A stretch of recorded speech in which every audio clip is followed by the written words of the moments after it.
جب وہ پیر صاحب آئے انہوں نے انہیں وہ نذرانہ دیا تو وہ ناراض ہو کے انہوں نے میرے پردادا ان کے منہ پہ تھپڑ جاڑ دیا۔ یہ بھی جو ہے نا اپنے گھر میں اچھا وقت گزارا تھا، برداشت نہ ہوا، انہوں نے پیر صاحب کو تھپڑ مار دیا۔ یہ ابھی جو جماعت کے اندر جو تعصب ہے اس کے حوالے سے بھی آپ کا کیا موقف ہے؟ دین کا علم ایک ایسا ہے جس سے فائدہ ہی فائدہ ہے، نقصان کوئی۔ ہر گھر میں میڈیا کا بہت زیادہ انفلوئنس ہے، بچے کارٹونوں کی طرف مائل ہیں اور اس طرح کی بڑی خرافات ہیں۔ ابھی جو مدارس جو کام کر رہے ہیں دین کا، ان کو آپ اس حوالے سے کیا نصیحت کرنا چاہیں گے؟ ہم بھی میڈیا پہ آئیں صرف اس لیے نہیں کہ ہم نے اپنی تشہیر کرنی ہے، اس لیے کہ ہمارا پیغام جو کتاب و سنت کا ہے یہ لوگوں تک پہنچے۔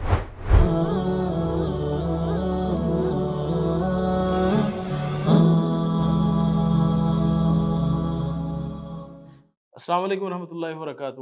ناظرین، نہج اسٹوڈیو کے پروگرام بزم علماء کی ایک نئی نشست میں میں ہوں حافظ خبیب۔ ناظرین، آج ہمارے لیے یہ سعادت کی بات ہے کہ ہمارے پاس ایسی شخصیت اسٹوڈیو میں اس نشست کے لیے موجود ہیں جن کا تعلق ایک ایسے ادارے کے ساتھ ہے جن کے بانیان میں شیخ اسماعیل سلفی رحمہ اللہ بھی شامل ہیں۔ بغیر تاخیر ہم آپ سب سے گفتگو کا آغاز کرتے ہیں۔ السلام علیکم ورحمۃ اللہ وبرکاتہ۔ وعلیکم السلام ورحمۃ اللہ۔ اب سب سے پہلے ہم آپ کے مشکور ہیں کہ آپ نے ٹائم نکالا اور اسٹوڈیو میں تشریف لائیں۔ اللہ آپ کو خوش رکھے۔ اب سب سے پہلے آپ کا خاندانی پس منظر۔ ہمارا خاندان وزیر آباد کے ساتھ ایک گاؤں ہے ڈھونی کی۔ آج جہاں وزیر آباد بائی پاس ہے، درمیان ایک پل آتا ہے جس کے نیچے سے ریل کی پٹری گزرتی ہے۔ صحیح۔ اس کے بائیں جانب دیکھیں تو وہ ہمارا گاؤں ہے۔ ہمارے جد امجد ایک تھے جن کا نام حکیم عبداللہ تھا۔ حکمت ہمارا خاندانی پیشہ ہے ابا سے ہمیشہ، اور وہ اپنے علاقے کے معروف طبیب تھے۔ وہ ایسا آدمی جس کی لوگ عزت کرتے ہوں، ان کے حاسد بھی ہوتے ہیں۔ بے شک۔ ان کے کسی حاسد نے ہی ان کی جوانی میں ہی انہیں زہر دے کے شہید کر دیا۔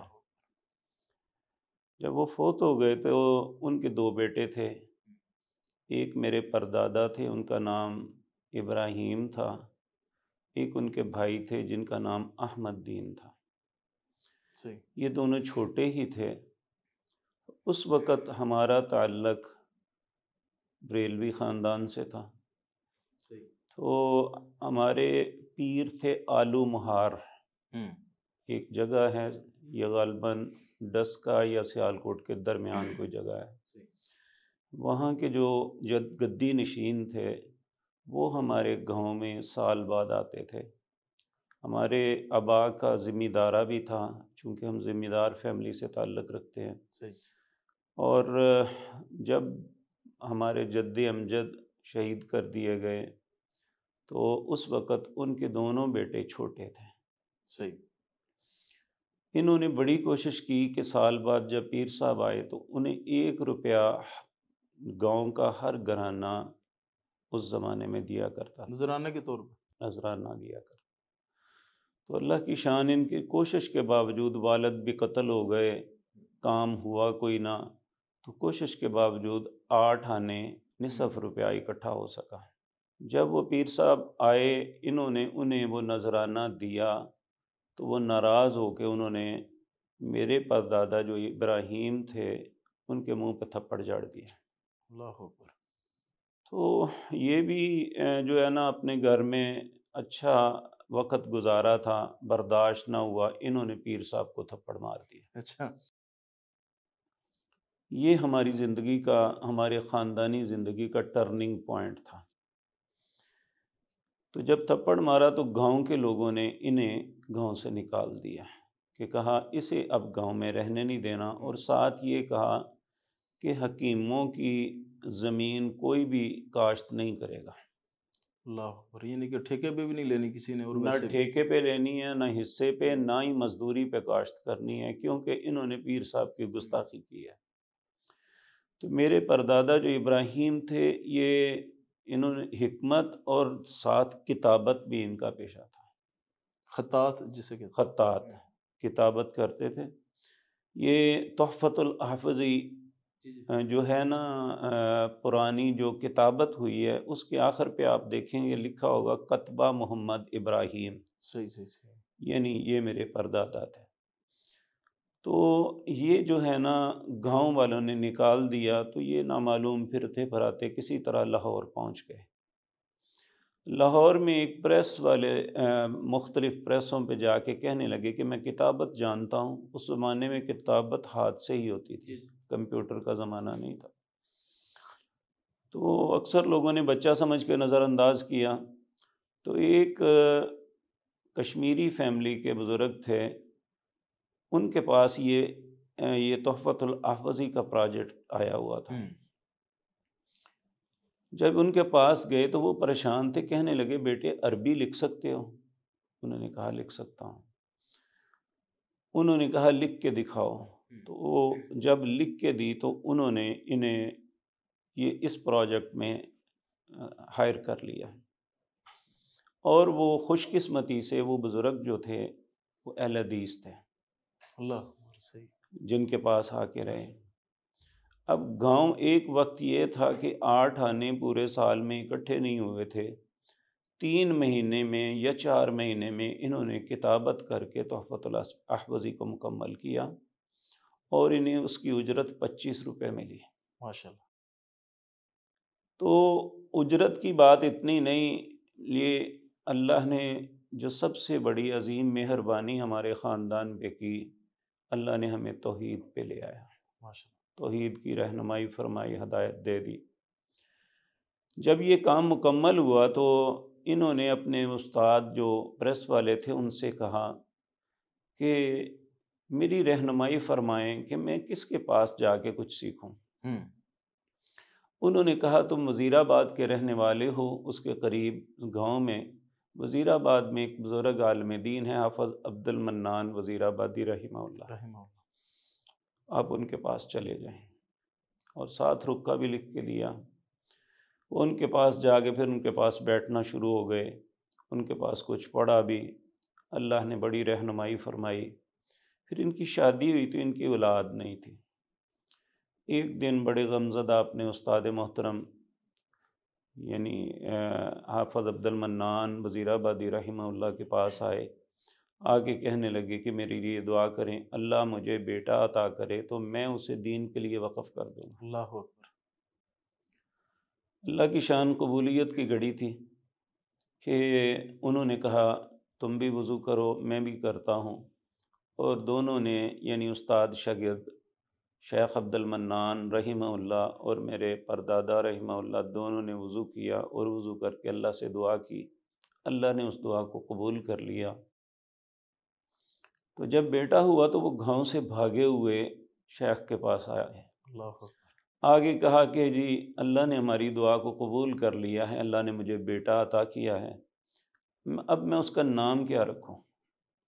تو انہوں نے کہا ابراہیم کا بیٹا اسماعیل۔ اللہ اکبر۔ تو یہ نہ پھر انہوں نے آغاز میں شیخ عبد المنان رحمہ اللہ اور مولانا عمر دین ان بزرگوں سے استفادہ کیا، وہاں پڑھا، پھر اس کے بعد دلی بھی گئے، مختلف مقام پہ جا کے انہوں نے اساتذہ سے پڑھا۔ 1921 میں مولانا ابراہیم میر سیالکوٹی رحمہ اللہ جو ساجد میر صاحب کے آباء میں سے، یہ بھی میرے دادا جی کے اساتذہ میں سے ایک استاد تھے۔ تو یہ جو ہے نا گجرانوالے کی جماعت، وہاں انہوں نے ان سے تقاضا کیا، اس وقت گجرانوالہ میں صرف 3 لوگ اہل حدیث تھے، انہوں نے تقاضا کیا ہمیں کوئی اچھا سا عالم دین دے جو ہماری رہنمائی کرے اور لوگوں کے سامنے بھی دعوت توحید پیش کرے۔ تو کچھ دنوں بعد ہی مولانا ابراہیم میر سیالکوٹی رحمہ اللہ میرے دادا جی محترم کو لے کے آئے، اس وقت ان کی عمر تقریباً 21 سال تھی۔ صحیح۔ تو جب وہ لے کے آئے کہنے لگے کہ یہ میں آپ کے لیے لے کے آیا ہوں، تو وہ کہنے لگے اس نوجوان کو ہم نے کیا کرنا ہے؟ ہم نے تو کہا کوئی اچھا عالم دین دے۔ انہوں نے کہا میں ایک ہیرا دے کے جا رہا ہوں، اسے سنبھال کے رکھنا۔ اللہ تو 1921 میں اس وقت ایک مسجد تھی پہلوانوں والی، چھوٹی سی مسجد ہے اب بھی، وہاں وہ آ کے انہوں نے کام شروع کیا، 6 ماہ تک رہے۔ تو جو جامعہ محمدیہ چوک نیائی میں ہے نا، جی جی اس مسجد کے امام تھے، خطیب تھے مولانا علاء الدین، وہ فوت ہو گئے۔ تو پھر یہ جو ہے نا وہاں پہ چلے گئے۔ پھر اس کے بعد یہ الحمدللہ آہستہ آہستہ اللہ نے اسے مرکز بنا دیا۔ ماشاء اللہ۔ تو وہ زندگی میں وہاں کام کرتے رہے 1921 سے لے کر 1968 تک، صحیح۔ بلکہ پاکستان بننے سے پہلے بھی جو اہل حدیث کانفرنس تھی یا جمعیت تھی، اس میں ایک فعال کارکن کے طور پہ کام کرتے تھے، اور ان کے سیاسی امام مولانا ابوالکلام آزاد تھے، صحیح۔ اور یہ جماعت کے لیے کافی کام کرتے تھے۔ جب پارٹیشن ہوئی تو پھر انہوں نے پاکستان بننے کے بعد 1948 میں، یہ اس وقت غالباً اگست کا مہینہ تھا، تو یہ انہوں نے جماعت کو تاسیس، جمعیت اہل حدیث پاکستان بنانے کے ارادے سے مولانا داؤد غزنوی رحمۃ اللہ علیہ کی قیادت میں 3 لوگ تھے جنہوں نے یہ محنت کی اور کوشش کی۔ ایک میرے دادا جی مولانا اسماعیل سلفی تھے، صحیح۔ ایک مولانا عطا اللہ حنیف تھے، ایک حافظ اسماعیل زبی تھے۔ ان تینوں نے شہر شہر، بستی بستی، کریا کریا پھر کے اہل حدیث لوگوں کو اکٹھا کیا، اور ہر جگہ پہ ایک جماعت کی بنیاد رکھی، اور یہ مرکزی جمعیت اہل حدیث کے پہلے امیر مولانا داؤد غزنوی تھے۔ اور ان کے ناظم اعلیٰ ایک پروفیسر صاحب تھے، بعد میں وہ اپنی ملازمت کی وجہ سے انہوں نے چھوڑ دیا، غالباً ان کا نام عبدالحمید تھا۔ صحیح۔ تو پھر اس کے بعد ناظم اعلیٰ میرے دادا جی تھے۔ اور جب مولانا داؤد غزنوی 1962 میں غالباً یا 63 میں فوت ہوئے، تو اس کے بعد پھر امیر، یہ مرکزی جمعیت اہل حدیث کے امیر یہی تھے، مغربی پاکستان کے۔ اس وقت تک جماعت ایک ہی تھی، سوائے روپڑی خاندان کے، اور کوئی بھی جماعت سے الگ نہیں تھا، کوئی اختلاف، کوئی کچھ نہیں تھا۔ اور الحمدللہ جب وہ اس دنیا سے گئے تو اس وقت گوجرانوالہ میں 70 مساجد تھے، ماشاءاللہ۔ یعنی جب وہ آئے تھے تو 3 لوگ اہل حدیث تھے، 2 مسجدیں تھیں، ایک نیم اہل حدیث تھے، ایک باقاعدہ اہل حدیثوں کی مسجد تھی۔ اور جب یہ دنیا سے گئے اس وقت 70 تھی، اور آج الحمدللہ 550 سے زیادہ مساجد گوجرانوالہ بائی پاس کے اندر ویسے بھی گوجرانوالہ اہل حدیثوں میں ایک نمایاں شہر بن چکا ہے اب تو۔ جی الحمدللہ۔ تو یہ ہمارے دادا جان کی معاملہ تھا۔ پھر اس کے بعد اس وقت دادا جان کی زندگی میں میرے والد محترم جو ہے نا، انہوں نے منشی فاضل، عربی فاضل تو کیا ہوا تھا، لیکن باقاعدہ علوم اسلامیہ کا کورس نہیں کیا تھا۔ ابتدائی کتابیں اپنے والد اور دادا سے کچھ نہ کچھ پڑھی ہوئی تھی، لیکن انہوں نے اس زمانے میں یہ 2 کورسز عمومی طور پہ لوگ کرتے تھے۔ منشی فاضل یہ فارسی میں تھا، جی اور عربی فاضل یہ عربی میں گریجویٹ جو بچے ہوتے ہیں، یعنی بی اے یا بی ایس سی کے برابر یہ جو ہے نا ڈگری تھی، تو یہ کیا ہوا تھا۔ اس کے بعد یہ جامعہ محمدیہ جو ہے، یہ بیسیکلی مسجد بھی اور مدرسہ، یہ میرے دادا جی نے اس کا آغاز کیا تھا۔ جو ابھی پرانا جامعہ محمدیہ عبدالمنان نور پوری رحمہ اللہ۔ جی بالکل، وہ جو ہے نا یہ جامعہ محمدیہ میرے دادا جی کا ادارہ تھا۔ صحیح صحیح، ان کے بانیان میں وہی ہیں۔ ہاں جی۔ صحیح صحیح، ماشاء اللہ۔ تو جب وہ فوت ہوئے تو اس وقت یہ جی ٹی روڈ پہ جو مدرسہ ہے، اس کا نام جامعہ شریعہ تھا۔ اچھا، وہ ادھر نہیں ہوتا تھا جامعہ جامعہ محمدیہ ادھر؟ شہر والی جو بڑی مسجد ہے نا، اس میں ہی ادارہ تھا۔ اچھا اچھا اچھا، صحیح صحیح۔ تو جب ان کی فوتگی کے بعد مولانا عبداللہ کو جامعہ محمدیہ شہر مسجد کے بطور خطیب انہیں مقرر کیا گیا، تو پھر انہوں نے سب سے پہلا کام یہ کیا کہ یہاں سے جو پہلے پرانے لوگ تھے انہیں نکالا، ان میں ہمارے والد بھی تھے اور دوسرے لوگ بھی تھے۔ تو اس وقت پھر جو ہے نا والد محترم نے جو ہے نا علوم اسلامیہ کو 2 سال میں پڑھا۔ ہمارے گھر کے ساتھ ہی جامعہ اسلامیہ مدرسہ ہے، اس میں جہاں حافظ محمد گوندلوی رحمۃ اللہ علیہ اور اس کے بعد مولانا ابوالبرکات احمد رحمۃ اللہ علیہ پڑھاتے رہے ہیں، تو وہاں انہوں نے فجر کی نماز کے بعد ان کے لیے اسپیشل کلاسیں لگاتے تھے، تو وہ فجر کی نماز سے دکان پہ جانے تک پڑھتے تھے۔ حکمت کی دکان پہ جانے سے؟ یہاں میرے والد محترم جو ہے نا یہ علی گڑھ سے، انہوں نے علی گڑھ طبیہ کالج سے پڑھے ہوئے تھے اور واحد پنجابی تھے جنہوں نے وہاں سے گولڈ میڈل لیا تھا۔ اچھا، ماشاءاللہ۔ جب پاکستان بنا تھا تو اس وقت وہ وہاں سے یعنی ان کے امتحان ہو رہے تھے، تو بعد میں سرکاری طور پہ یہ آئے تھے واپس پاکستان۔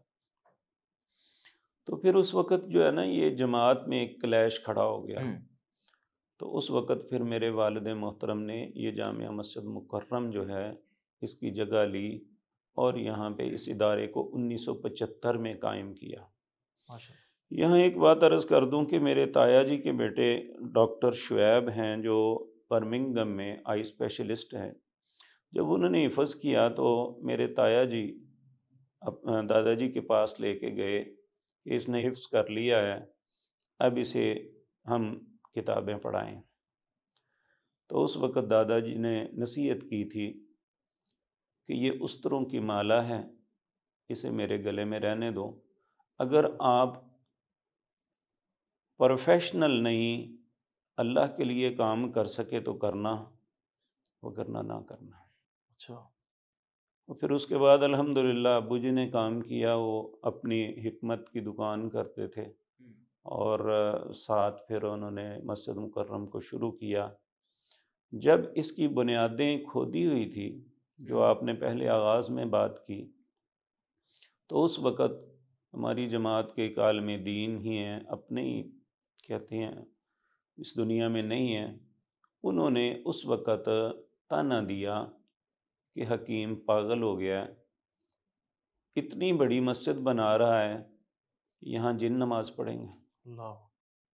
تو پھر ہم نے اپنے والد محترم کو رات تہجدوں میں رو رو کے اللہ سے دعائیں مانگتے ہوئے سنا کہ اللہ یہ بنا رہے ہیں، اس کو بھرنا بھی تو ہیں اور لوگوں کی خوشیوں غمیوں کا مرکز بنا دینا۔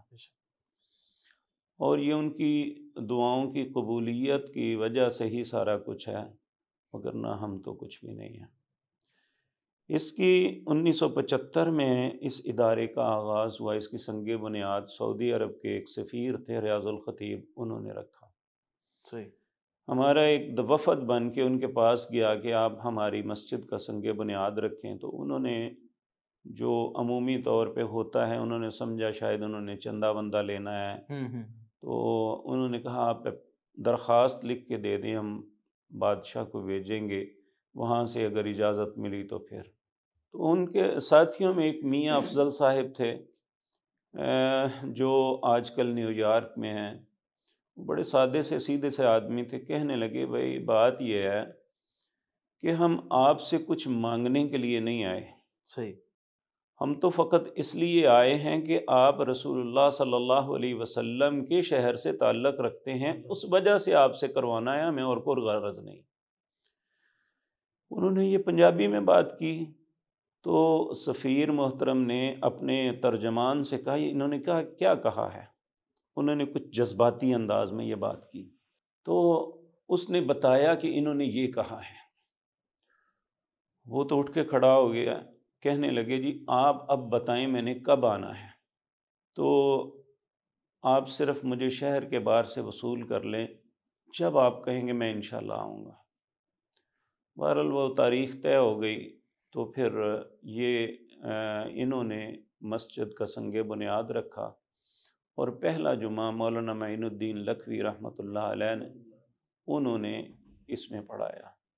1975 میں اس کا آغاز ہوا، اور اس وقت ہمارے ایک عالم دین ہیں شیخ محمد سعید کلیروی، جی جی بالکل، شاید آپ کے پاس ہوں، انٹرویو کے لیے بھی تشریف جی لائے جی تھے۔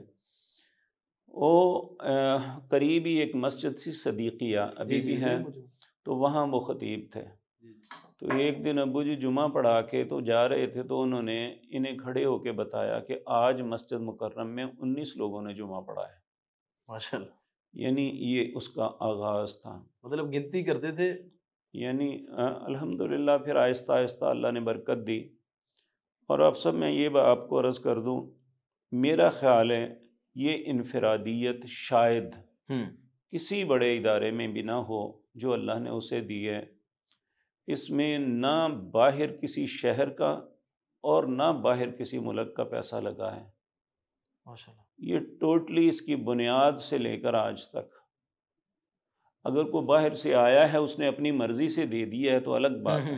صحیح، طلب یعنی نہیں کیا، جس طرح کے سفیر بعض ہوتے لوگ ہیں نہیں، جس طرح کے بعض لوگ یعنی کسی دوسرے ملک میں رہتے ہیں، وہ پاکستان گجرانوالہ میں کے رہائشی ہیں، وہ آئے انہوں نے دے دیا تھوڑا بہت، تو یہ ہم اس کا نہیں کوئی کہہ سکتے، لیکن باقاعدہ جس طرح لوگ جاتے ہیں، اور ہمارا کبھی کوئی سفیر بن کے کہیں نہیں گیا ماشاء الحمدللہ۔ اور اس کے علاوہ ایک انفرادیت یہ ہے کہ پاکستان کا کوئی بھی ایسا ادارہ نہیں آپ کہہ سکتے، کراچی سے لے کر پشاور یا اس کے خیبر تک، جو یہاں سے فنڈنگ نہ لے کے گیا ہو۔ اللہ، یہ صرف اللہ کا احسان ہے۔ اور یعنی فنڈنگ بھی ماشاءاللہ نمایاں ہوتی ہے ان کا، کافی جو اس سے یہ ایک الگ بات ہے کہ کیا ہوتی ہے یا کیا نہیں ہے، کہ عرض کرنے کا مقصد ہے یہ الحمدللہ اللہ نے اسے انفرادیت دی ہے۔ بے شک۔ تو اس کے بعد پھر یہ غالباً 1985 یا 86 میں کچھ اساتذہ کو جامعہ اسلامیہ سے نکالا گیا، تو پھر ابو جان نے انہیں کہا کہ آپ یہاں پڑھانا شروع کریں، تو پھر جامعہ اسلامیہ سلفیہ کے نام پہ یہ یہاں پہ مدرسہ بھی شروع ہوا۔ ماشاءاللہ، تو یہ ہمارا خاندانی پس منظر تھا۔ اور پھر میں اب صاحب جمعہ ادھر تو پھر حکیم صاحب نے، آپ کے والد محترم نے جی پڑھانا شروع کیا؟ بالکل، جو ہے نا 1975 سے لے کر 1994 تک والد محترم ہی جمعہ پڑھاتے تھے۔ صحیح۔ تو اب صاحب آپ نے پھر اپنی بنیادی تعلیم کا آغاز دنیا سے ہی کیا، کیونکہ انہوں نے تو مشورہ یہی دیا تھا نا کہ جی میں نے پہلے تو جو ہے نا پرائمری کرنے کے بعد حفظ کیا تھا۔ صحیح، حفظ کرنے کے بعد جو ہے نا میں جامعہ اسلامیہ ہمارے گھر کے ساتھ ہی تھا، اس وقت یہ مدرسہ نہیں تھا، تو وہاں میں نے داخلہ لیا۔ وہاں یعنی سچی بات تو یہ ہے کہ ابو جی کی زبردستی سے داخل ہوا، اور ان کے حکم کے مطابق پڑھتا، سبق پڑھ کے گھر آ جاتا، سبق پڑھ کے گھر آ جاتا، بد دلی سے ہی پڑھا۔ تو جب یہاں سے فارغ ہوا تو اس کے بعد والد محترم مجھے زندگی میں کہتے ہی رہے، لیکن میں اس وقت اس لائن پہ نہیں آیا۔ میں نے پھر اس کے بعد یہاں سے فارغ ہوا تو میں نے کاروبار شروع کیا۔ اردو بازار میں دکان تھی میری، اسٹیشنری کی ہول سیل، اسے شروع کیا، وہ 2000 تک میں رہی۔ تو 1994 میں ابو جی فوت ہوئے، تو اس وقت پھر جو ہے نا شہر کے بہت سے لوگ ہمارے پاس آئے، کہنے لگے اس تاریخ کو دوبارہ نہ دہرانا، کہ جب آپ کے دادا جی فوت ہوئے تو آپ کے تایا جی انہوں نے اس مسند کو نہ سنبھالا تو کتنا بگاڑ پیدا ہوا، اس لیے اس تاریخ کو نہ دہرائیں، آپ جو ہے نا اس میں کام کریں۔ تو میرے لیے ایسے تھا جیسے ابو جی کی فوتگی اپنی جگہ تھی، لیکن جو ہے نا میرا ذہن ایسے ڈیڈ ہو گیا تھا کہ میں کروں گا کیسے۔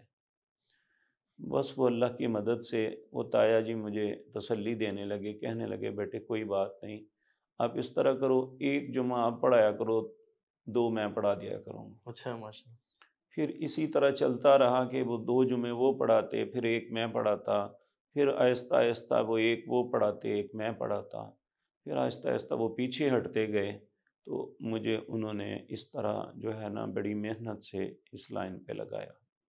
اب صاحب جس طرح آپ نے ابھی بھی ذکر کیا کہ آپ بس ان کے حکم کے تحت پڑھتے رہے، علماء کا خاندان ہے، آپ کو پتہ ہے ہمارا بھی ایک علمی گھرانے سے تعلق ہے، ہم بھی عالم دین کے بیٹے ہیں۔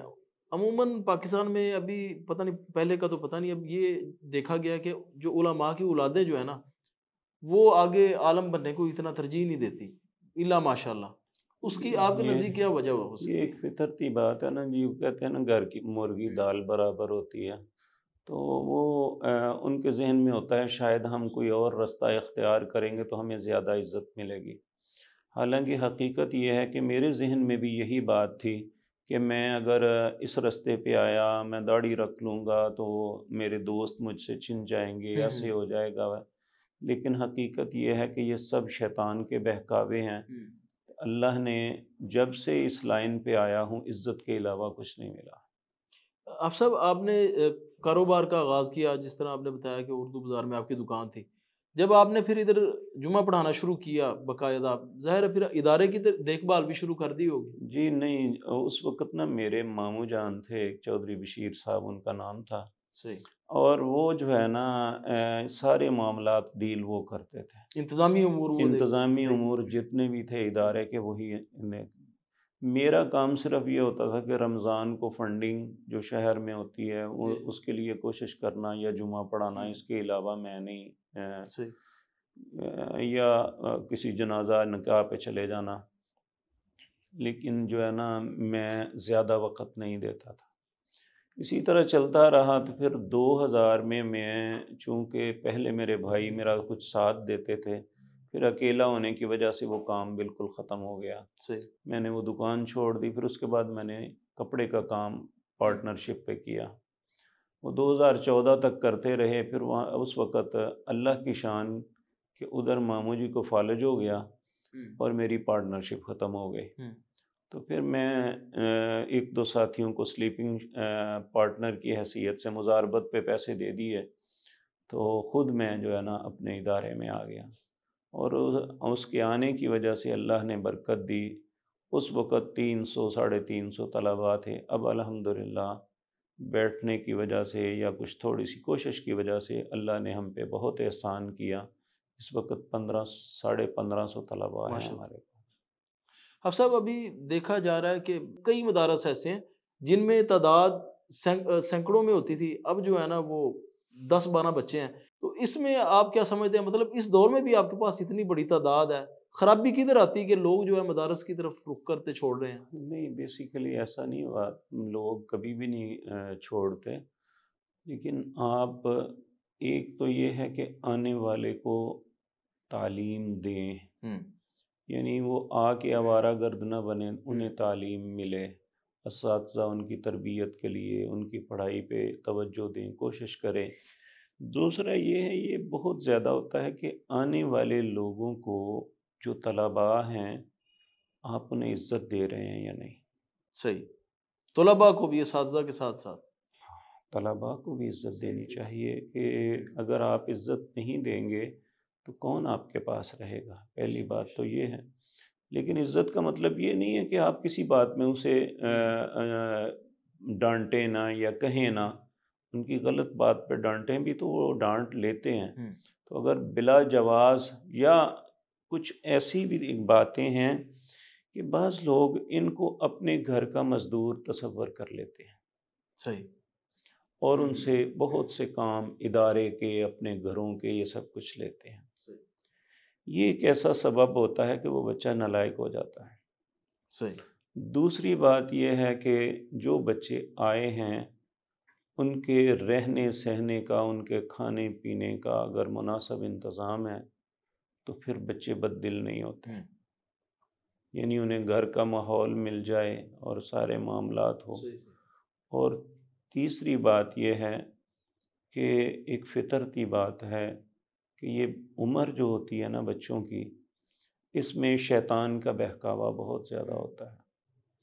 اگر آپ ان کے کردار پہ، ان کے معاملات میں نظر رکھیں تو کوئی بڑی قباحت جنم نہ لے تو پھر بھی اداروں کو کچھ نہیں ہوتا۔ اداروں کو اسی وقت جو ہے نا یہ معاملات ہوتے ہیں جب ان سے توجہ ہٹا لی جائے۔ صحیح۔ ان کا کوئی سربراہ فوت ہو گیا ہے اور آنے والے لوگوں نے اس طرح ان کو ڈیل نہیں کیا، جب انہوں نے سمجھا کہ پہلے والا معاملہ ہمارے ساتھ نہیں ہے، تو پھر یہ سارے معاملات ہوتے ہیں۔ اب صاحب کسی دور میں میرا ذہن ہوتا تھا کہ جتنے بھی مدارس کے طلباء ہیں، یہ دین کے ساتھ ساتھ ان کو دنیا کی بھی تعلیم حاصل کرنی چاہیے۔ جب آپ سے ہمارا تعلق بنا تقریباً 4-5 سال پہلے، میں نے آپ کے سامنے یہی بات رکھی، تو آپ نے مجھے کہا کہ جو دین کے طالب علم ہیں ان کو صرف دین ہی پڑھنا چاہیے، دنیا تو وہ یونیورسٹی میں پڑھ ہی رہے ہوتے ہیں.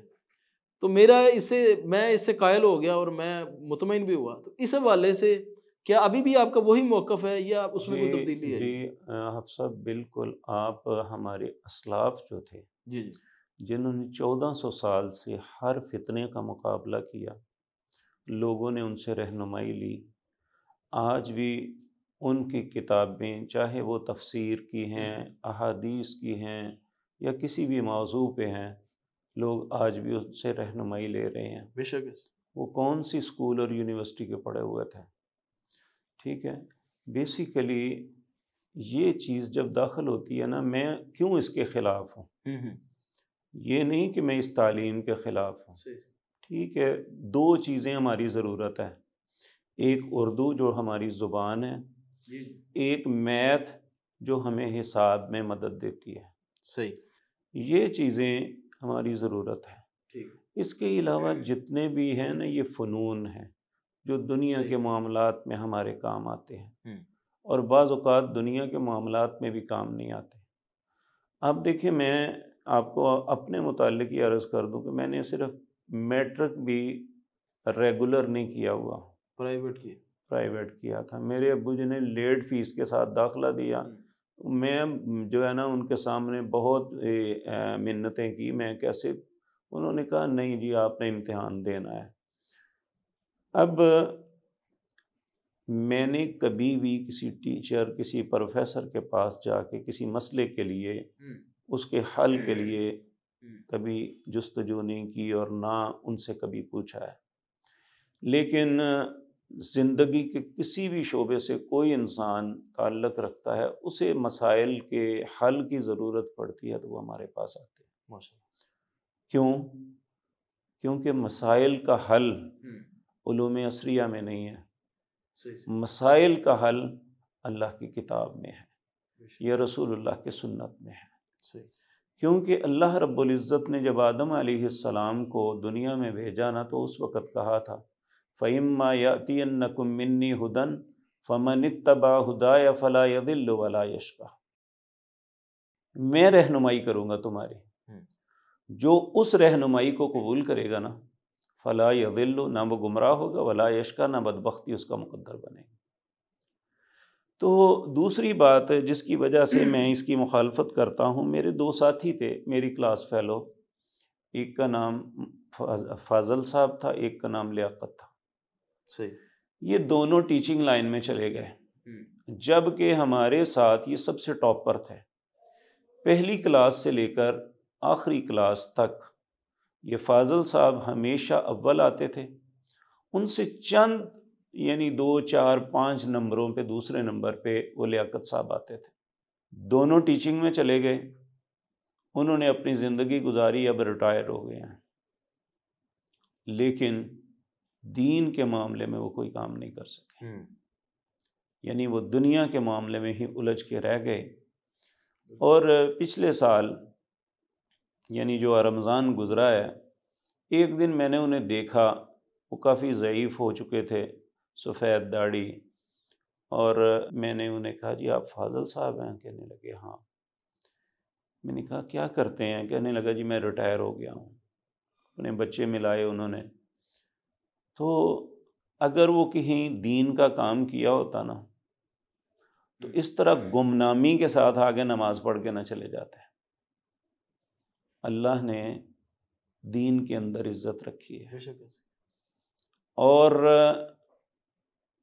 میرا خیال ہے وہ بحیثیت ٹیچر، ان کے شاگرد بھی انہیں ملتے ہوں گے نا، تو وہ ان کے ساتھ رویہ ویسا نہیں ہوتا جیسا ایک عالم دین کے ساتھ ان کے سننے والے کا ہوتا، ان کے سامع کا ہوتا ہے، یا ایک مدرس کے ساتھ اس کے شاگرد کا ہوتا ہے.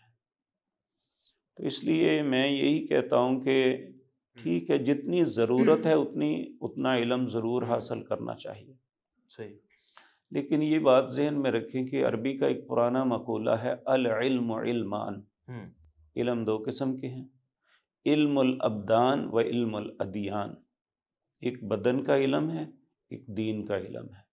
اس کے علاوہ جتنے بھی ہم باقی فن ہیں جو انسان اپنی زندگی اپنے متاع کے لیے حاصل کرتا ہے، اور اس میں اسے فائدہ بھی ہو سکتا ہے، نقصان بھی، لیکن دین کا علم ایک ایسا ہے جس سے فائدہ ہی فائدہ ہے، نقصان کوئی نہیں۔ 30 سال سے اب صاحب آپ یہ خطابت کے منصب پر فائز ہیں، تو آپ کیا سمجھتے کہ ابھی اسٹیج سے کون سی اصلاحات ہونی چاہیے؟ عوام کو اسٹیج سے کس قسم کی گفتگو ملنی چاہیے اور کس قسم کی مل رہی ہے؟ دیکھیں جی، یہ جو ہے نا، ایک لیکچر ہے جو ٹیچ کیا جاتا ہے اپنے سامعین کو۔ اگر آپ ان کو ہر آنے والے وقت میں ایک نیا مٹیریل دیتے ہیں، ان کی معلومات میں اضافہ کرتے ہیں، تو آپ درست کا جا رہے ہیں۔ عمومی طور پہ یہ ہوتا ہے کہ ہمارے خطباء جو ہیں مطالعہ کر کے نہیں جمعہ پڑھاتے، صحیح، وہ ہر 2 3 4 ماہ کے بعد دوبارہ وہ جو ہے نا وہ ریوائنڈ وہی پروگرام ریپیٹ ہو جاتی ہیں، جس کی وجہ سے لوگ جو ہے نا بددل ہو جاتے ہیں۔ اگر آپ دیکھیں، قرآن کا علم اتنا وسیع ہے کہ آپ کو 10 زندگیاں میں مل جائیں نا، تو اس علم کو آپ مکمل طور پہ لوگوں تک نہیں پہنچا سکتے۔ یعنی یہ ایک ایسا سمندر ہے جس کا کنارہ ہی کوئی نہیں ہے۔ اس لیے آپ جب بھی قرآن کی کوئی آیت پڑھتے ہیں نا، آج اگر آپ اس پہ خطبہ دیتے ہیں، پھر دوبارہ 1 سال 2 سال کے بعد دوبارہ اسی آیت پہ دیں گے نا، اگر آپ نے من وعن نہیں نہ دینا، تو آپ اس پہ جب غور و فکر تدبر کریں گے نا، آپ کو ایک نئی چیز ملے گی، مطالعہ کریں گے تو ایک نئی چیز ملے گی، اور نئی چیز ڈلیور کریں گے۔ اب صاحب آپ مطالعہ کن کتب کو کرتے ہیں؟ جمعے کی تیاری کیسے کرتے ہیں؟ ماشاءاللہ آپ کی گفتگو بڑی ایک وقت تھا کہ میں اپنی دکان پہ بیٹھا ہوا، صرف ہفتے کا دن میرا فارغ ہوتا تھا، اس کے بعد پھر جو ہے نا وہ تانا بانا بننا شروع ہو جاتا تھا کہ میں آئندہ جمعے کیا پڑھانا ہے، کس طرح چلنا ہے، کیا ہونا ہے۔ پھر اس میں کچھ تو کتابیں، تفاسیر یا احادیث کا مطالعہ، اور اس میں اگر مجھے کوئی کنفیوژن ہوتی تو اس وقت میرے ایک استاد تھے مولانا اعظم رحمہ اللہ، میں ان سے فون کر کے رہنمائی لے لیا کرتا تھا کہ یہ معاملہ کس طرح ہے، یہ کس طرح ہے۔ اللہ ان کی قبر کو منور فرمائے، وہ میری رہنمائی کرتے تھے۔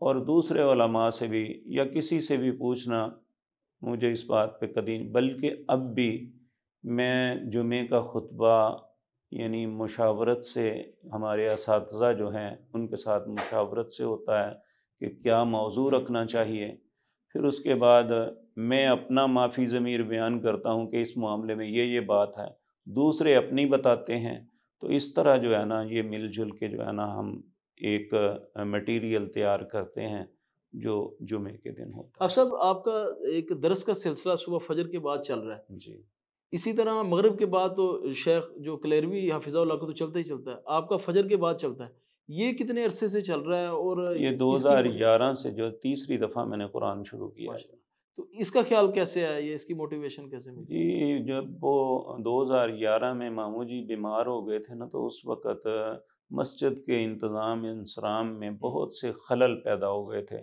بہت سے لوگ جو ہے نا، تو اس وقت جو پھر ساتھیوں نے کہا کہ آپ شہر میں اپنا مکان چھوڑ کے نا مسجد کے قریب آ جائیں۔ صحیح تو اس وقت میں مسجد کے قریب آ گیا، تو پھر اس وقت سے فجر کی نماز بھی میں پڑھا رہا ہوں، اور یہ درس کا سلسلہ بھی شروع کیا تھا۔ اب صاحب آپ عموماً دیکھا گیا ہے کہ میڈیا کو لوگ اتنی زیادہ اہمیت نہیں دیتے، آپ نے مکرم میڈیا کا ایک سیٹ اپ بنایا، آپ کا جو صبح والا درس ہے وہ بھی روزانہ ماشاءاللہ لائیو ہوتا ہے، جمعہ آپ کا لائیو ہوتا ہے، پھر اس کی ریکارڈنگز بعد میں بھی لگتی ہیں، یہ سلسلہ کب سے شروع کیا اور اس کو کتنا آپ افیکٹو کتنا سمجھتے ہیں؟ اب صاحب گزارش یہ ہے کہ میں جب مختلف میڈیاز پہ ایسے علماء کی باتیں سنتا تو بڑی تکلیف ہوتی تھی، تو اس وقت میں نے جن کے بڑے بڑے قد تھے نا، یعنی پروفیسر ساجد میر صاحب، پروفیسر حافظ سعید صاحب، میں نے ان سے بڑی التماس کی کہ آپ بھی میڈیا پہ آئیں، کسی طرح کو ٹیلی ویژن اسٹیشن قائم کرے۔ تو اس وقت یہ آج ہمارے جو ہے نا دفتر کے ناظم ہیں مولانا یحییٰ طاہر صاحب، اور ایک حافظ ندیم صاحب جو پیغام ٹی وی کے اب جی جی جی جنرل مینیجر حدیث ہیں، ٹی وی والے. انہوں نے حدیث ٹی وی کے یعنی میری جو ہے نا ریکویسٹ پہ میں نے کہا میں سب سے پہلے آتا ہوں. اس وقت یعنی تصویر ہماری جماعت کے اندر بہت برا تصور کیا جاتا بالکل تھا، ایسے. تو میں نے انہیں ریکویسٹ بڑی کی، تو یہ انہوں نے پھر اللہ کی توفیق سے شروع کیا. ان کے ساتھ مختلف لوگوں سے بھی ملا، یا آہستہ آہستہ آگے بڑھا. پھر اس کے بعد یہ پیغام ٹی وی کا سلسلہ شروع ہوا، تو یہ بھی آفت ندیم صاحب، میں نے ان بزرگوں سے بھی بڑی التماس کی. تو بہرحال ان کی اپنی کوشش زیادہ ہے. تو بہرحال میرا ذہن یہی تھا کہ ہم بھی میڈیا پہ آئیں، صرف اس لیے نہیں کہ ہم نے اپنی تشہیر کرنی ہے، اس لیے کہ ہمارا پیغام جو کتاب و سنت کا ہے یہ لوگوں تک پہنچے. بہت سے لوگ ہماری مساجد میں ان کے غلط پراپوگنڈے کی وجہ سے نہیں آتے ہیں، لیکن جب سے یہ معاملہ شروع ہوا ہے لوگوں کو اصل صورتحال کا پتہ چلا ہے، تو اس میں اللہ نے بہت بہتری لائی ہے، اور بہت سے لوگ اللہ نے ان کے عقیدے بدلے. اب تو ماشاءاللہ ماشاءاللہ ہمارے بہت سے علماء جو ہے نا اس رستے پہ چل رہے ہیں. قاری صہیب صاحب ہیں، یہ ماشاءاللہ ماشاءاللہ اللہ نے بڑی عزت دی ہے، اور ان کا انداز بھی بڑا خوبصورت ہے. اسی طرح ابتسام صاحب ہیں، ان کے بھائی ہیں ڈاکٹر حماد لکھوی صاحب ہیں. اسی طرح اور بھی بزرگ جتنے بھی ہیں، جب عبداللہ سے ناصر رحمانی حافظہ اللہ رحمانی، کے ہاں 3 جی، ادارے ہیں ماشاءاللہ اس حوالے سے. یہ لوگ جب سے میڈیا پہ آئے ہیں اور لوگوں کو حقیقت حال معلوم ہوئی ہے، تو الحمدللہ اللہ نے بہت فائدہ دیا ہے اس سے. اب صاحب ابھی آپ نے تھوڑی دیر پہلے ذکر کیا سعید صاحب کا، اس طرح ویسے بھی ہم سنتے رہتے ہیں کہ آپ تمام جماعتوں کو لے کر چلتے ہیں. آپ کا یہ وین آپ کا تھا یا آپ کے جو حکیم صاحب تھے ان کا تھا؟ اصل میں جو ہے نا آپ صاحب، آپ نے شاید وہ دور نہیں دیکھا ہوا جس کی وجہ سے میں نے یہ وین اپنایا تھا. صحیح. وہ دور ایسا تھا جہاں ایک طرف مولانا معین الدین لکھوی رحمۃ اللہ علیہ میاں فضل حق تھے، اور دوسری طرف مولانا عبداللہ اور علامہ احسان اللہ ظہیر. جی. جب میں اس رستے پہ آیا تو اس وقت میں نے یہ سوچا سب کی عزت کروں گا، لیکن سیاسی اعتبار سے یا تنظیمی اعتبار سے کسی کے ساتھ نہیں. وابستگی اس کا فائدہ یہ ہوا کہ الحمدللہ اپنے ادارے کی طرف توجہ دی، اور اللہ نے اس میں برکت عطا فرمائی. اور جس کو بھی منہج کے معاملے میں ضرورت پڑی ہم اس کے ساتھ کھڑے رہے، چاہے وہ آفت سعید صاحب تھے یا پروفیسر ساجد میر صاحب تھے، یا اور کوئی منہج کے معاملے میں، کتاب و سنت کے معاملے میں، اپنے جو ہے مسلک کے معاملے میں کسی کو کوئی ضرورت پڑی ہم انشاءاللہ ساتھ دیا ہے، لیکن سیاسی کندھا نہیں دیا کسی کو. اچھا اب صاحب آپ کا اپنے دادا رحمہ اللہ کے ساتھ کوئی وقت گزرا یا کوئی یادداشت؟ ان کی ماشاءاللہ کافی زیادہ خدمات ہیں مسلک اہل حدیث کے حوالے سے، خصوصاً تحریک آزادی فکر کے حوالے سے. اس فکر کو آپ نے کس طرح سمجھا؟ انڈرسٹوڈ بات ہے کہ یہ کتاب و سنت کے داعی جو ہیں انہوں نے ہی آزادی فکر دی بر صغیر کے اندر. صحیح. اور یہ آپ سب، میں اب تک جہاں بھی گیا ہوں، جہاں بھی، وہ کشمیر ہے، وہ صوبہ سرحد ہے، وہ جنوبی پنجاب ہے، احمد پر شرقیہ پنجاب کے سب کے آخر پہ ہیں. ایک دفعہ میں وہاں پہ گیا تو انہوں نے کہا جی ہر سال آپ کے دادا جی یہاں آتے تھے. کوئی شہر ایسا نہیں ہے. خانے وال میں جو اڈے پہ مسجد ہے تو اس پہ بھی وہ جو ہے نا تختی لگی ہوئی ہے، اس کا سنگ بنیاد انہوں نے رکھا. انہوں نے اپنی زندگی میں جو کام کیا ہم سوچ بھی نہیں سکتے کہ ہم اتنا سفر بھی کر سکتے ہیں. صحیح. جب کہ اس وقت سفر اتنا تیز رفتار بھی نہیں تھا. جامعہ سلفیہ انہوں نے جب بنایا تو اس وقت پہلے سال میں وہ حدیث پڑھانے کے لیے 3 دن گجرانوالہ سے فیصل آباد جایا کرتے تھے. اچھا ماشاءاللہ. تو لوکل سواریاں تب زیادہ میرے خیال ہوتی ہیں. بالکل. اب سب ابھی کچھ ماڈرن آرگنائزیشنز، جس طرح میڈیا کا دور آیا تو کچھ ماڈرن آرگنائزیشنز بھی کام کرنے کے لیے دعوت کا آگے آئیں. ان میں سے آپ نام جانتے ہوں گے، ظاہر ہے آپ ایک گہری نظر رکھتے ہیں سارے معاملات پہ. ان کے حوالے سے آپ کیا سمجھتے ہیں کہ ان کو کام کرنا چاہیے، یا کس حد تک اس کو مؤثر سمجھتے ہیں، یا اس میں کیا خرابیاں پائی جاتی ہیں؟ دیکھیں چونکہ ہمارا پڑھا لکھا طبقہ جو ہے نا، وہ خصوصاً جو ایسے علماء ہیں جو صرف اردو عربی سے واقف ہیں، وہ ان کی بات کی طرف زیادہ توجہ نہیں دیتے. تو یہ نوجوان جو ہے یوتھ کلب کے نام پہ یا کسی بھی طریقے سے آئے ہیں، اور انہی کلمات کو جو وہ عربی میں یا اردو میں بولتے ہیں انہیں انگلش میں بولتے ہیں تو انہیں بڑی سمجھ آ جاتی ہے. صحیح. تو کوئی حرج نہیں ہے. صحیح. تو یہ جو ہے نا ہر وقت یہ کہنا جی فلاں مدرسے سے پڑھا ہوا نہیں ہے، ایسا نہیں ہے. ڈاکٹر ذاکر نائک کسی مدرسے سے نہیں پڑھے ہوئے. صحیح. ایک وقت تھا کہ وہ قرآن کے متعلق تو بہت عبور رکھتے تھے لیکن حدیث کے متعلق وہ کمزور تھے. تو اس وقت کچھ لوگوں نے حرم کے اندر ایک بزرگ درس دیتے ہیں، ڈاکٹر وسیع اللہ جی جی عباس. جی. وہ شخص حدیث میں پی ایچ ڈی ہے. 30 سال تک انہوں نے القریٰ یونیورسٹی میں حدیث پڑھائی. انہیں کہا گیا کہ آپ جو ہے نا کوشش کریں ڈاکٹر صاحب کے ساتھ علماء کو اٹیچ کریں تاکہ حدیث کے معاملے میں جو کمزور پہلو ہے نا اس میں بھی مضبوطی آ جائے. اور پھر انہوں نے یہ کام کیا، علماء ان کے ساتھ ملے.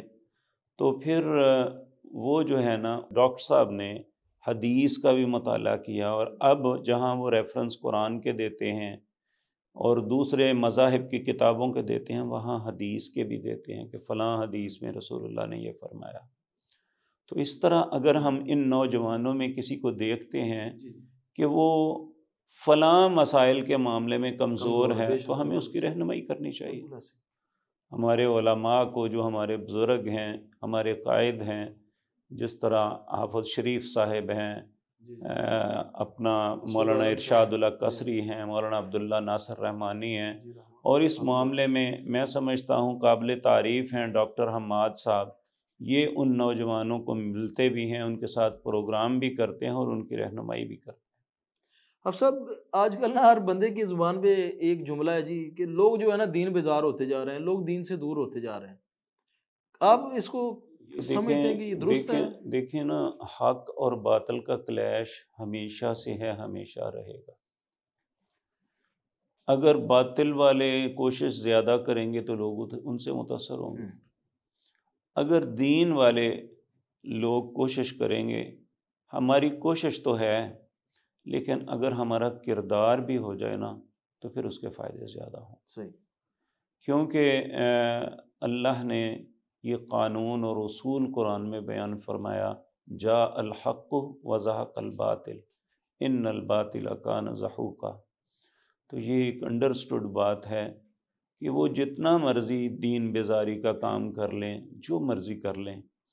اللہ نے سورۃ انفال میں فرمایا ان الذین کفروا ينفقون اموالهم لیصدوا عن سبیل اللہ فسینفقونها ثم تکون علیہم حسرۃ ثم یغلبون. جو لوگ اپنے مالوں کو خرچ کرتے ہیں، وہ کافر لوگ یا انکار کرنے والے لوگ، لیصدوا عن سبیل اللہ، تاکہ لوگوں کو اللہ کے راستے سے روک لیں. فسینفقونها، ان کا یہ خرچ کرنا، ثم تکون علیہم حسرتاً، انہی پہ حسرت بن کے لوٹے گا، ثم یغلبون، پھر وہ مغلوب آئیں. اب صاحب کافی آپ نے ماشاءاللہ ٹائم دیا ہے. میں چاہ رہا تھا کہ لوگ زیادہ سے زیادہ آپ سے استفادہ کر سکیں، کیونکہ میں سمجھتا ہوں کہ آپ معاشرے میں رہ کر اصلاح کا کام کر رہے ہیں اور کاروبار بھی کرتے رہے ہیں. تو میں سمجھتا ہوں، میرا ذاتی نظریہ کہ جب بندہ کاروبار کرتا ہے نا تو اس کے اندر حکمت بہت زیادہ آ جاتی ہے. ابھی کچھ لوگوں کا موقف ہے، کسی دور میں میرا بھی یہ موقف ہوتا تھا کہ علماء کو ساتھ ساتھ نا دین کا کام کرنے کے ساتھ ساتھ کچھ دنیا داری بھی کرنی چاہیے، کچھ اپنی کوئی تجارت چھوٹی موٹی، کیونکہ میں نے والد صاحب کو یہی کرتے دیکھا. شروع میں دین کا کام بھی کرتے رہے، تجارت بھی کرتے رہے. آپ تو دین کا کام بھی کر رہے ہیں، پہلے آپ تجارت بھی کرتے رہے ہیں. اس حوالے سے کیا کہیں گے؟ دیکھیں بھائی، جو ہے نا، جو دین کا کام کرتے ہیں ان میں مختلف طبقات ہیں۔ صحیح ایک وہ لوگ ہیں جو لکھاری ہیں، صحیح یہ نہیں کر سکتے۔ ٹھیک ایک ہے مدرس، یہ بھی نہیں کر سکتے۔ صحیح صحیح جو خطیب ہیں یا امام ہیں یہ کر سکتے ہیں، کیونکہ ان کے پاس وقت ہوتا ہے۔ جو مدرس ہے جب تک اس نے مطالعہ نہیں کرنا وہ بچوں کو ڈلیور نہیں کر سکتا، صحیح اسے دن رات اس کے ساتھ منسلک رہنا پڑتا ہے۔ ہاں، جس طرح کے بعض محدثین کا آتا ہے کہ اگر ان کے والدین نے انہیں ترکے میں ایسا مال چھوڑا، انہوں نے وہ مال مزاربت پہ دیا، صحیح اس سے خودداری آتی ہے کہ وہ ان کے پاس ان کے اپنے ایسٹس ہوتے ہیں، انہیں کسی کی محتاجی نہیں ہوتی۔ اور یہ یعنی بر صغیر کے اندر اکثر علماء مسکین ہیں، بالکل ایسی غریب گھروں سے تعلق رکھتے ہیں۔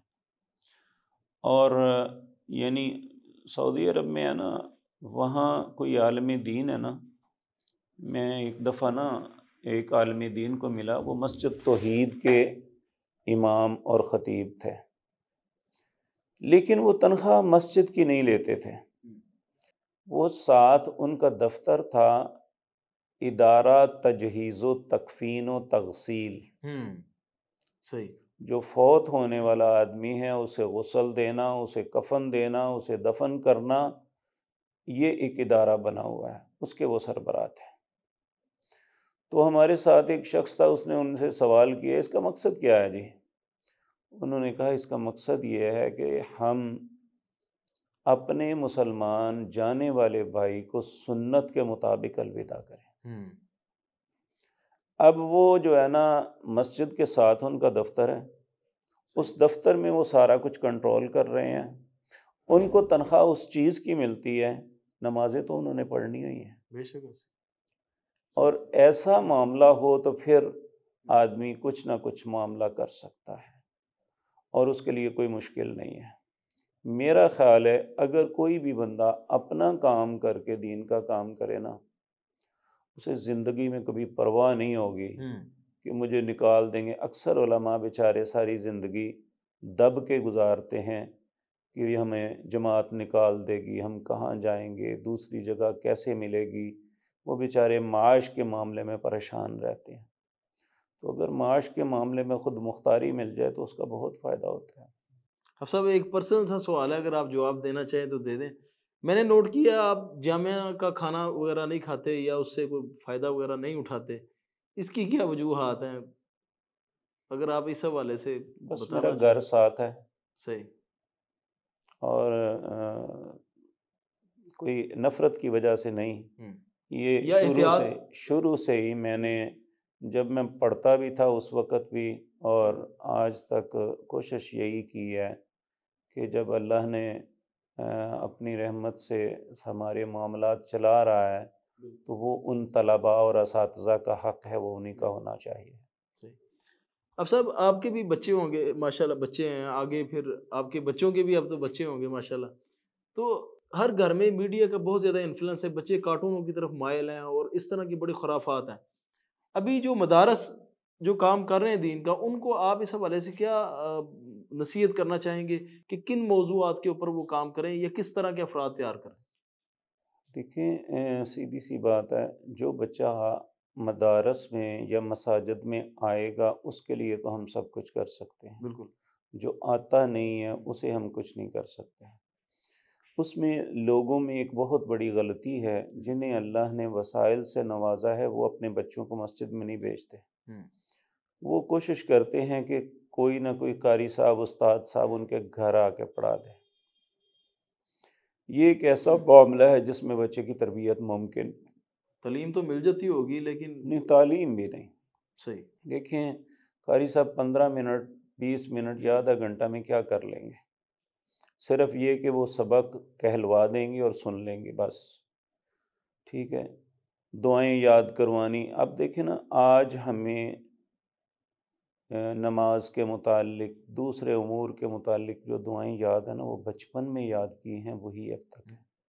اور وہ کیسے یاد کی ہیں؟ مسجد میں جا کے لائن میں کھڑا کر کے ایک بچہ کہلاتا تھا، دوسرے پڑھتے بالکل تھے، ایسے، بالکل ایسے، یہ طریقہ ایک بچہ کار ہوتا جماعت تھا۔ کرواتا تھا، سارے پیچھے نماز بلکہ آپ پڑھتے تھے۔ دیکھیں نا، جو ہے نا، جب ہم اسکول میں ہم پڑھتے تھے نا اس وقت پہاڑے یاد کرواتے تھے، جی جی، وہ کھڑے ہو کے ایک بچہ کہلاتا تھا، دوسرا پورے پیریڈ میں جو ہے نا وہ ایسے ہی سارے بچے اس کی آواز اسکول پہ سے باہر آواز جاتی تھی۔ آواز جاتی تھی۔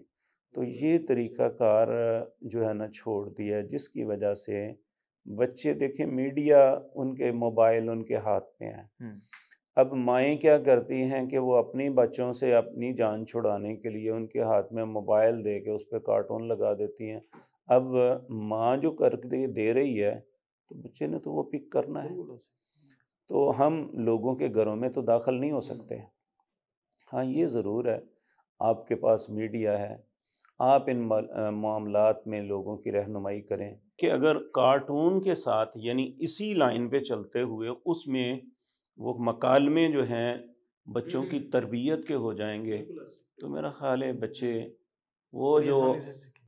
کتوں کے پیچھے بھاگ رہا ہے، کوئی اس طرح مار رہا ہے، کوئی بلی چوہے کا کھیل ہو رہا ہے، تو اگر اس کے برعکس یعنی اگر وہ کارٹون کی شکل میں ہی ان کی تربیت کا اہتمام کرتے ہوئے ایسا معاملہ کریں گے تو میرا خیال ہے اس سے بہتری آئے گا۔